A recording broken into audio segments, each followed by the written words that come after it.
तो हेलो दोस्तों, मैं एक और आप लोगों के पास एक और स्टोरी लेकर आई हूँ। पढ़ने वाली विद्यार्थी और माँ का अद्भुत कहानी। बच्ची हमेशा की तरह 12वीं की तैयारी करती है, जैसे कि बाकी कक्षा की तैयारी करती थी। लेकिन उस बच्ची की माँ को अक्सर चिंता सताता था कि मेरी बच्ची 12वीं कक्षा से पास होकर निकल जाएगी तो कॉलेज में आएगी, मेरा बचपना मेरी उम्मीदों की तरह आगे बढ़ता ही जाएगा बोलकर सोचती ही रहती थी।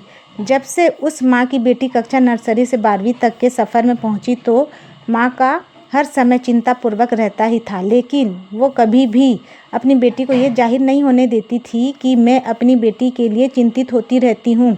अगर कोई भी आस पड़ोस के लोग पूछते कि बेटी का पढ़ाई कैसे चल रहा है तो माँ कहती थी कि पढ़ तो रही है, मेरा सोच है कि छोटा मोटा काम मिल जाए, मेरी बेटी के लिए वही काफ़ी है। किसी ऑफिस में या फिर किसी शोरूम में मैनेजर बन जाए, और क्या चाहिए। बेटी के ऊपर ज़्यादा दबाव भी डालना सही नहीं है। बोल चाल करके हर दिन का बात आज पड़ोसी के साथ ये ही निकलता था। जब बेटी का परीक्षा का समय आया तो माँ से पूछती है कि माँ, आप मुझे हमेशा लोगों से 2 कदम आगे रहो क्यों बोलती हो। माँ ने कहा, बेटा ये ज़माना है, यहाँ लोग सामने कुछ और पीठ पीछे कुछ कहते हैं। हम 2 तरफ वाले सोच में जिएंगे तो हमारा भी सोच बाकियों की तरह ही हो जाएगा। बेटी कहती है माँ से कि माँ, मैं कुछ समझी नहीं। माँ कहती है, बेटी अभी मैं जितना भी समझाऊंगी तुझे समझ नहीं आएगा। एक प्यारी सी मुस्कान देकर माँ कहती है, मेरी दादी अम्मा बन गई है, बहुत ज़्यादा प्रश्न पूछती है, तू अपने पढ़ाई में ध्यान दे। बेटा चल, बहुत बात हो गया, अपने पापा के साथ जाना और कौन से स्कूल में तेरा बोर्ड देना है पहले ही पता करके आना। मैं तेरे 2 भाई बहन को घर में ध्यान दूंगी। बच्ची कहती है, माँ आप भी चलो ना। माँ कहती है, बेटा तेरे भाई बहन के साथ भी तो रहना है। बेटी कहती है, माँ भाई बहन भी तो बहुत छोटे नहीं हैं, फिर भी आप इनका चिंता करती हो हमारा। लेकिन कभी भी आपको हमारा पढ़ाई में थोड़ा सा भी चिंता नहीं देखा। माँ कहती है, बूढ़ी माँ तुम कितनी बूढ़ी हो गई हो। तीनों भाई बहन पर मुझे बहुत ही भरोसा है। चिंता लेकर या देकर कौन आज तक स्वस्थ रहा है बेटा। तेरा 12वीं, तेरी छोटी बहन का 9वीं, तेरे छोटे भाई का 4थी क्लास पार होते गया तो तुम खुद समझदार हो। तुम पर मुझे पूरा भरोसा है। मेरे बच्चे मेरा सपना एक दिन ज़रूर पूरा करेंगे। तो डॉक्टर, तेरी बहन IPS और तेरा छोटा भाई म्यूजिशियन बनकर अपने अपने पैरों में खड़े हो जाओगे। उस दिन से मेरा जो दबा हुआ खुशी है उभर कर निकलेगा। अभी तू जल्दी जा तेरे पापा के साथ। तेरे दादी दादा, तेरे नाना नानी, तेरे दोनों मामा का भी सपना है कि मेरे बच्चे लोगों का सपना पूरा होते हुए देखना है। बच्ची कहती है, लेकिन माँ आप तो आस पड़ोस लोगों को कहती हो कि बच्चे पढ़ लिख कर छोटा मोटा काम कर ले तो वही बड़ी बात है। आप उन सभी को झूठ क्यों कहती हो। माँ, अरे बच्चा तू अभी छोटी है, ये दुनिया मुंह में राम राम भरा रहता है और पीठ पीछे पाप। किसी का भी अच्छा नहीं सोचते हैं, दुनिया का यही रीत है बेटा।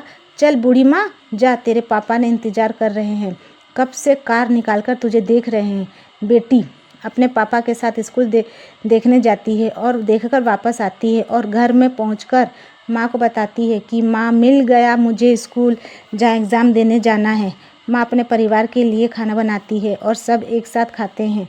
कुछ दिनों के बाद बेटी का पहला पेपर का समय आता है। बेटी को माँ पापा दोनों लेकर जाते हैं और बेटी घर से पहले से ही माँ पापा दादा दादी का पैर छूकर उसके दोनों भाई बहन के साथ थोड़ी सी मस्ती करके निकली होती है। स्कूल के पास उतरते ही माँ तुरंत बेटी का पैर छूती है और बेटी कहती है, माँ अब क्या कर रही हो। माँ कहती है, बेटा तेरे साथ तो मेरा आशीर्वाद और पूरा परिवार है, पर मेरे साथ तेरे भरोसे के सिवाय कुछ भी नहीं है। बेटा जा जा बोलकर बेटी को भेज देती है। हल्का सा आंखों में आंसू और हल्की सी मुस्कान के साथ बेटी को बाय करती है। माँ के पास फिर से बेटी आती है। माँ कहती है, क्या हुआ बेटा। बेटी कहती है, माँ आपका सपना ज़रूर पूरा होगा। आपका खामोशी दुनिया को ना बताना एक दिन आपका खुशी दुनिया में शोर मचा देगा। कहकर बेटी माँ के माथे को चूमकर चली जाती है अपनी स्कूल की ओर और माँ पापा वापस घर की ओर लौटते हैं। कुछ घंटे के बाद बेटी के छुट्टी के 20 मिनट पहले ही स्कूल लेने चले जाते हैं। फिर बेटी के साथ आकर घर में बेटी को माँ कहती है, जा बेटा मुंह हाथ पैर धो ले, खाना खा ले जल्दी से और थोड़ी देर आराम करना कहती है। बेटी हाथ पैर धोकर खाना खाती है और फिर से माँ को पूछती है, माँ इस बार आप मेरा पैर क्यों पड़े।